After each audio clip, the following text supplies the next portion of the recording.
জানিয়ে দিব এই মুহূর্তে পাওয়া সর্বশেষ আপডেট আন্তর্জাতিক সংবাদ। প্রথমেই জানিয়ে দিচ্ছি সংবাদ শিরোনাম। পাকিস্তানের সেনা অভিযানে 12 ভারতীয় মদতপৃষ্ট সন্ত্রাসী নিহত। আরও থাকছে ইসরায়েলি বিশেষ অভিযান ব্যর্থ। এরপরেই জানিয়ে দিব নিয়ন্ত্রণ রেখা থেকে অতিরিক্ত সেনা সরিয়ে নিতে সম্মত ভারত পাকিস্তান। এরপর থাকছে পারমাণবিক আলোচনা নিয়ে যুক্তরাষ্ট্রকে ইরানের হুঁশিয়ারি। এবং সর্বশেষ জানিয়ে দিব ইসরায়েলের ওপর চড়াও পশ্চিমের 3 শক্তিশালী দেশ। শুনছিলেন সংবাদ শিরোনাম, এখন বিস্তারিত। তবে তার আগে অনুরোধ থাকবে এই ভিডিওটিতে একটি লাইক এবং কমেন্ট করে জানিয়ে দিন কোন জেলা থেকে বা কোথা থেকে আপনি আমাদের এই ভিডিওটি দেখছেন এবং শুনছেন। পাকিস্তানের সেনা অভিযানে 12 ভারতীয় মদতপৃষ্ট সন্ত্রাসী নিহত। পাকিস্তানের সন্ত্রাস বিরোধী অভিযান চালিয়েছে দেশটির সেনাবাহিনী। দেশটির খাইবার পাখতুনখোয়া ও বেলুচিস্তানে পৃথক অভিযানের সময় হওয়া সংঘর্ষে কমপক্ষে 12 ভারতীয় মদতপৃষ্ট সন্ত্রাসী নিহত হয়েছে। অন্যদিকে সংঘর্ষে 2 জন সেনা সদস্যও নিহত হয়েছেন। সোমবার রাতে এক প্রতিবেদনে এই তথ্য জানিয়েছে পাকিস্তানি সংবাদ মাধ্যম দ্য ডন। পাকিস্তানের সামরিক বাহিনীর মিডিয়া উইং আন্তঃবাহিনী জনসংযোগ পরিদপ্তর জানিয়েছে খাইবার পাখতুনখোয়া এবং বেলুচিস্তানে চালানো পৃথক অভিযানে ভারতীয় মদতপৃষ্ট সন্ত্রাসী সংগঠনের 12 সদস্যকে হত্যা করা হয়েছে। এ সময় দেশটির 2 সেনা সদস্য প্রাণ হারান। আইএসপিআর বিবৃতিতে বলা হয়, শনিবার ও রোববার পাকিস্তানের নিষিদ্ধ ঘোষিত সন্ত্রাসী সংগঠন তেহরিকি তালেবান পাকিস্তান এবং বেলুচিস্তানে লিবারেশন ফ্রন্টের বিরুদ্ধে গোপন তথ্যের ভিত্তিতে এই অভিযান চালানো হয়। দ্য ডন বলছে, প্রথম অভিযানটি চালানো হয় লাক্কি মারওয়াত জেলায়। সেখানে সেনারা 5 জন সন্ত্রাসীকে হত্যা করে, যাদের আইএসপিআর ভারতীয় মদতপুষ্ট বলে উল্লেখ করেছে। এরপর বান্নু জেলায় আরেকটি অভিযানে আরও 2 জন সন্ত্রাসীকে হত্যা করা হয়। তৃতীয় সংঘর্ষ হয় উত্তর ওয়াজিরিস্তানের মীর আলী এলাকায়। সেখানে সেনাবাহিনীর একটি গাড়ি বহরকে লক্ষ্য করে সন্ত্রাসীরা হামলা চালায়। সেনারা পাল্টা জবাব দিয়ে 2 সন্ত্রাসীকে হত্যা করে। তবে এই ঘটনায় শহীদ হন পাকিস্তান সেনাবাহিনীর 2 সদস্য। সিপিআই ফরহাদ আলী তুরি, তিনি কুররাম জেলার বাসিন্দা, আর লান্স নায়ক সাবির, তিনি কোহাট জেলার বাসিন্দা। আইএসপিআর জানিয়েছে এসব অঞ্চলে আরও সন্ত্রাসী লুকিয়ে থাকতে পারে, এজন্য এলাকায় স্যানিটাইজেশন অপারেশন চলছে। ইসরায়েলি বিশেষ অভিযান ব্যর্থ। গাজা উপত্যকার দক্ষিণাঞ্চলে খান ইউনিসে ইসরায়েলি আগ্রাসন আরও তীব্র হচ্ছে। সোমবার ভোররাতে ইসরায়েলি যুদ্ধবিমান শহরটিতে 40টিরও বেশি বিমান হামলা চালিয়েছে। আল মাদিয়ানের সংবাদদাতা জানিয়েছে, ইসরায়েলি বাহিনী ব্যাপক বোমাবর্ষণ করেছে, যার ফলে আবাসিক এলাকাগুলোতে ব্যাপক ধ্বংসযজ্ঞ সংঘটিত হয়েছে। তবে ইসরায়েলি বাহিনী তাদের এই হামলা থেকে কোনো সামরিক উদ্দেশ্য হাসিল করতে পেরেছে কিনা তা এখনো স্পষ্ট নয়। আল মায়াদিনের সংবাদদাতা আরও জানান, খান ইউনিসের পূর্বে অবস্থিত আল কারারা শহরেও ভারী বোমা বর্ষণ করা হয়েছে। ইসরায়েলি বাহিনী দক্ষিণ গাজায় তাদের আক্রমণ অব্যাহত রেখেছে। আক্রমণের লক্ষ্যবস্তুগুলোর মধ্যে একটি ছিল নাসের মেডিকেল কমপ্লেক্সের ভেতরের একটি কক্ষ, যা ব্যস্তচ্যুত বেসামরিক নাগরিকদের আশ্রয়স্থল হিসেবে ব্যবহৃত হচ্ছিল। এছাড়াও খান ইউনিসের আল মাওয়াশি এলাকাতেও ইসরায়েলি বিমান হামলা হয়েছে, যা একটি আন্তর্জাতিকভাবে স্বীকৃত মানবিক অঞ্চল। এই হামলাগুলো ইতোমধ্যেই ব্যস্তচ্যুত হাজার হাজার মানুষের জীবনকে আরো বিপন্ন করে তুলেছে। আল মাদিয়ানের সংবাদদাতা আরো যোগ করেছেন, গাজা শহরের উত্তরের আল জালা সড়কের শেষ প্রান্তে একদল ফিলিস্তিনি যখন একটি জলের কূপ খনন করছিলেন, তখন একটি ইসরায়েলি ড্রোন হামলায় 7 জন নিহত হয়েছেন। সামরিক বিশেষজ্ঞ হানি আল দালি আল মাদিয়ানাকে জানিয়েছেন, ইসরায়েলি অভিযানের মূল লক্ষ্য ছিল প্রতিরোধের নেতা আহমেদ শোরহানাকে বন্দী করে গোয়েন্দা তথ্য সংগ্রহ করা। নিয়ন্ত্রণ রেখা থেকে অতিরিক্ত সেনা সরিয়ে নিতে সম্মত ভারত পাকিস্তান। যুক্তরাষ্ট্রের মধ্যস্থতায় পারমাণবিক শক্তিধর 2 দেশ ভারত ও পাকিস্তান নিয়ন্ত্রণ রেখা এবং আন্তর্জাতিক সীমান্ত বরাবর শান্তিকালীন অবস্থান থেকে তাদের সেনা ফিরিয়ে সম্মত হয়েছে। আগামী 30 মের মধ্যে তাদের সরিয়ে নেওয়া হবে বলে জানিয়েছে জ্যেষ্ঠ কর্মকর্তা।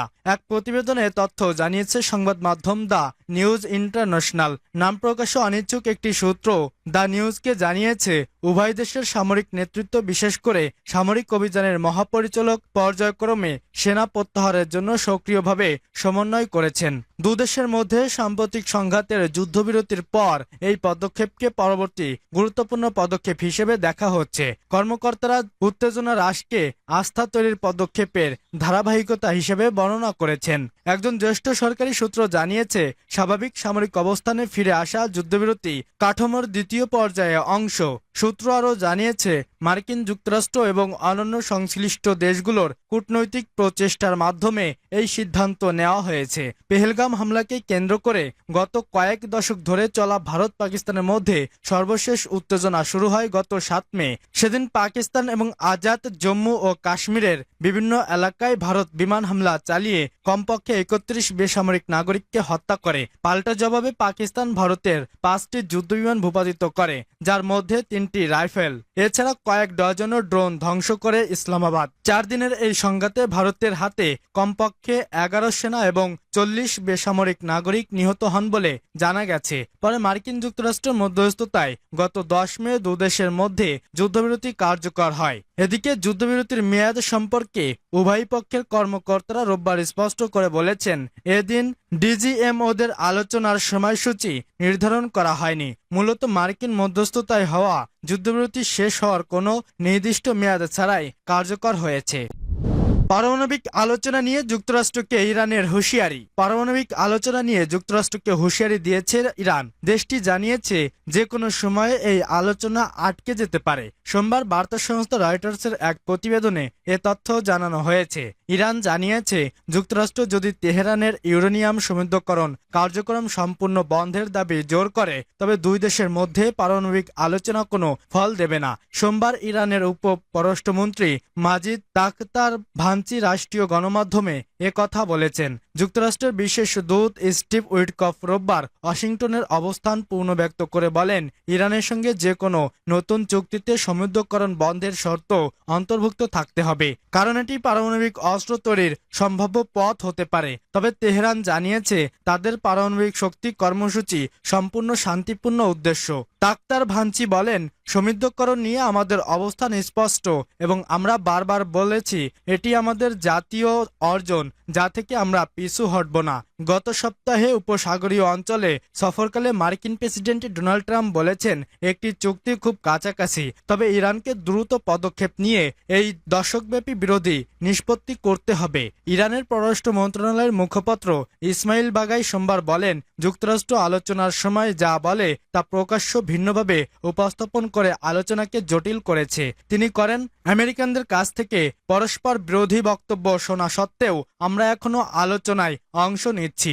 ইরানি এক কর্মকর্তা রয়টার্সকে জানিয়েছেন, আগামী সপ্তাহান্তে রোমে 5 দফা আলোচনা হওয়ার কথা রয়েছে, তবে এটি এখনো নিশ্চিত হয়নি। ইসরায়েলের উপর চড়াও পশ্চিমার 3 শক্তিশালী দেশ।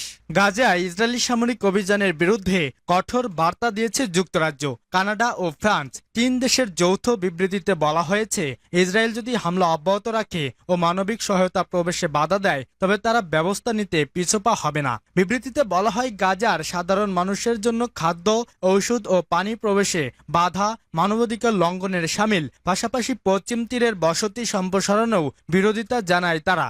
দেশগুলো লক্ষ্য ভিত্তিক নিষেধাজ্ঞা দেওয়ার কথাও বিবেচনা করছে। তারা ইসরায়েলি নেতাদের সেই মন্তব্যেরও নিন্দা জানিয়েছে, যেখানে গাজাবাসীদের স্থায়ীভাবে অন্যত্র চলে যেতে বলা হয়েছিল। বিবৃতিতে বলা হয়, জোরপূর্বক ব্যস্তচ্যুত আন্তর্জাতিক মানবিক আইনের পরিপন্থী। ফ্রান্সের প্রেসিডেন্ট ইমানুয়েল ম্যাক্রো বলেন, গাজার মানবিক পরিস্থিতি এখন অসহনীয়। তিনি 2 রাষ্ট্রভিত্তিক সমাধানের কথা তুলে ধরে জানান, 18 জুন নিউ ইয়র্কে অনুষ্ঠব্য প্যালেস্টাইন রাষ্ট্র নিয়ে আন্তর্জাতিক সম্মেলনে বিষয়টি প্রাধান্য পাবে। ফ্রান্স ও সৌদি আরব এই সম্মেলনের সভাপতিত্ব করবে। এদিকে সৌদি আরব গাজায় ইসরায়েলের স্থল অভিযানের তীব্র নিন্দা জানিয়ে বলেছে, এটি আন্তর্জাতিক আইন লঙ্ঘন এবং মানবিক